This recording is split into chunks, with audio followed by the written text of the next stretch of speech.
Confesiones en el lecho de muerte.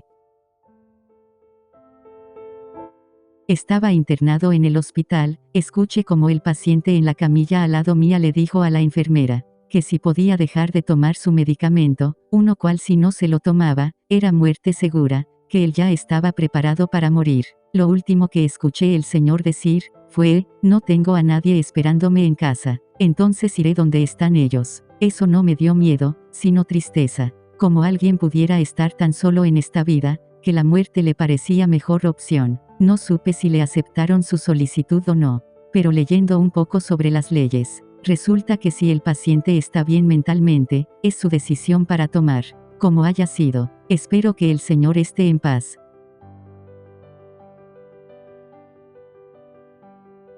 Mi amigo sabía que no le quedaba mucho tiempo, y que no podían hacer nada por él. Él pidió hablar con un sacerdote. Lo llamaremos a este sacerdote 1. Viene sacerdote 1 y mi amigo le pregunta por otro sacerdote. A este lo llamaremos sacerdote 2, que él preferiría hablar con él. Sacerdote 1 le dice que sería imposible comunicarse con sacerdote 2, ya que fue acusado de cosas muy serias y se dio la fuga. Mi amigo se empieza a carcajear. Le dice a sacerdote 1, detrás de la estación eléctrica, en la frontera del estado, alrededor de 100 metros dentro del bosque. Sacerdote 1 no dijo nada, solo le preguntó que si buscaba absolución. Mi amigo otra vez se rió en su cara, le sacó su dedo de en medio y le dijo: esto es para ti y tu jefe, lárgate de mi cuarto.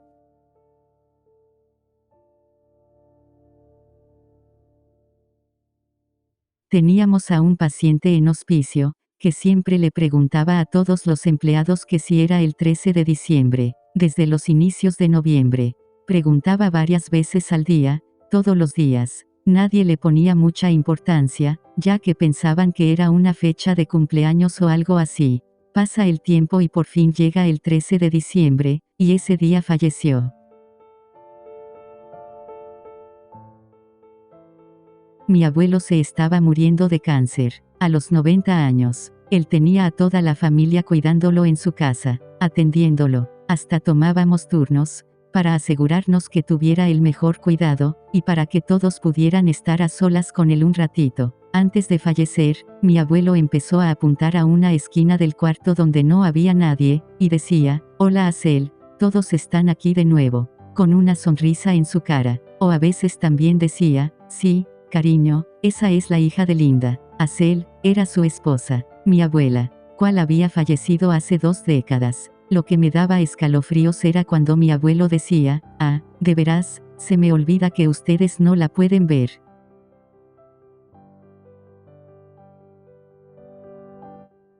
Tenía una anciana con pésima salud. Ella estuvo en su lecho de muerte durante aproximadamente una semana. Ella seguía pidiéndome que le leyera la Biblia y tan pronto como comenzaba ella gritaba que él venía a buscarla y que la estaba esperando, justo detrás de mí. Muy desconcertante a las 3 a.m. Finalmente le pregunté quién vendría a buscarla, y ella respondió con: los demonios vienen por mí, porque yo dejé que mi esposo violara a nuestros hijos, por años, y no hice nada.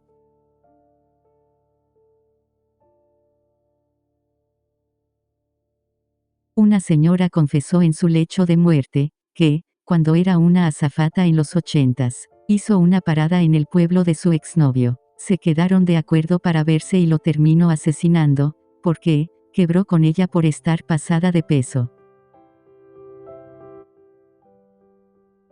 Mi tío abuelo admitió que había matado a su primera esposa. La golpeó hasta matarla, con una bola de boliche, porque la encontró tocando inapropiadamente al niño del vecino de 5 años. Cuando todo esto pasó, él vivía en Irlanda. Unos años después, se mudó a los Estados Unidos. Conoció a su mujer, se casó y tuvo varios hijos y nietos. Cuando la familia se enteró, todos se quedaron impactados, ya que él era la persona más buena y amable que conocían. No nos dio ninguna explicación en cómo o por qué, nadie lo descubrió, y nunca lo sabremos, ya que falleció 3 minutos después de contarnos.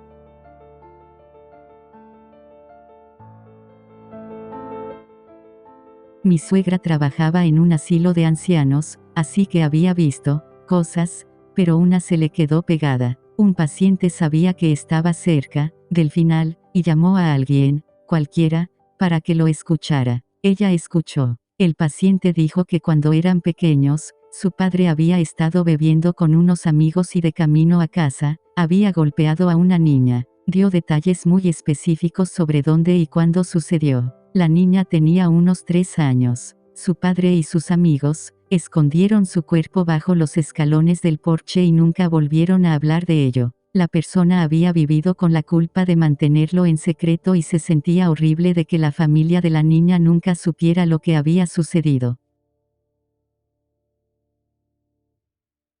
Soy un estudiante de medicina y tenía una paciente que era nueva en nuestra práctica y que era seropositiva. Necesitaba preguntarle cómo se contagió el virus. Me dice que fue transmitido a través del contacto íntimo, y la única razón por la que se hizo la prueba fue porque las últimas palabras de su pareja de 3 años para ella, en su lecho de muerte fue lo siento, quería decírtelo. Perdóname. En 1922, William Desmond Taylor era un actor y director de alto nivel en Hollywood.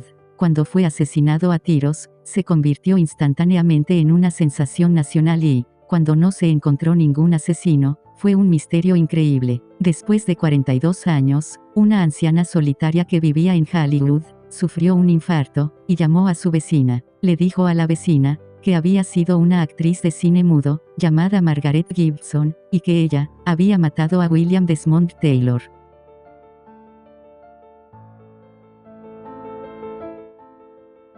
En julio de 1995, los bomberos descubrieron los restos carbonizados de una mujer en una casa vacía en Nashville, Tennessee.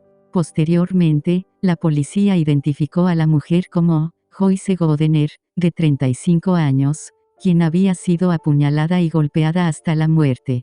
Posteriormente, el asesino había colocado su cuerpo en una alfombra antes de prenderle fuego. La policía arrestó a James Washington por el asesinato. Conocía a Joyce e incluso admitió que la vio el día que murió. Sin embargo, la policía no pudo culparlo del asesinato, ya que no había evidencia de ADN en la escena del crimen. Las cosas cambiaron en 2009 cuando James Washington sufrió un infarto mientras cumplía una sentencia de 15 años por intento de asesinato. Temiendo que fuera a morir, Washington llamó a un guardia cercano, James Tomlinson, y confesó de aquel asesinato de 1995. Las cosas salieron muy mal para Washington cuando el ataque cardíaco no resultó fatal.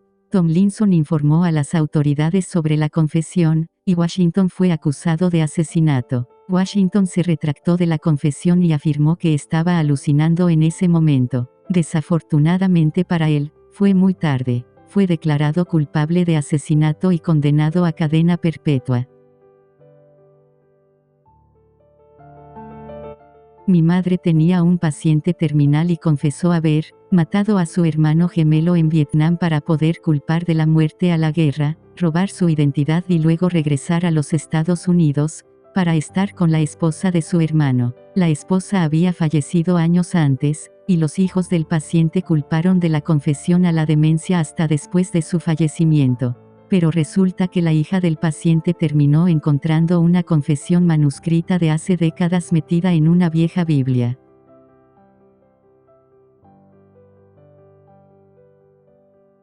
Mi padre creció pensando que su madre se suicidó, cuando él tenía 10 años. Cuando mi abuelo falleció hace una década, le confesó a mi padre en su lecho de muerte que en realidad, él había matado a mi abuela.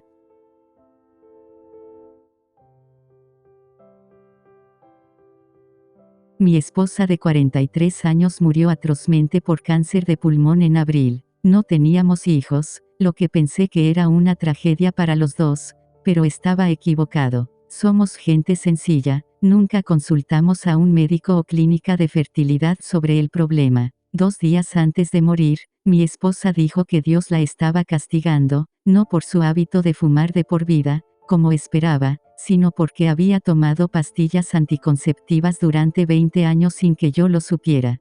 Peor aún, había tenido 2 abortos sin decírmelo. Por supuesto, esto me dejó completamente en estado de shock. Le dije que la perdonaba, pero eso no es realmente cierto.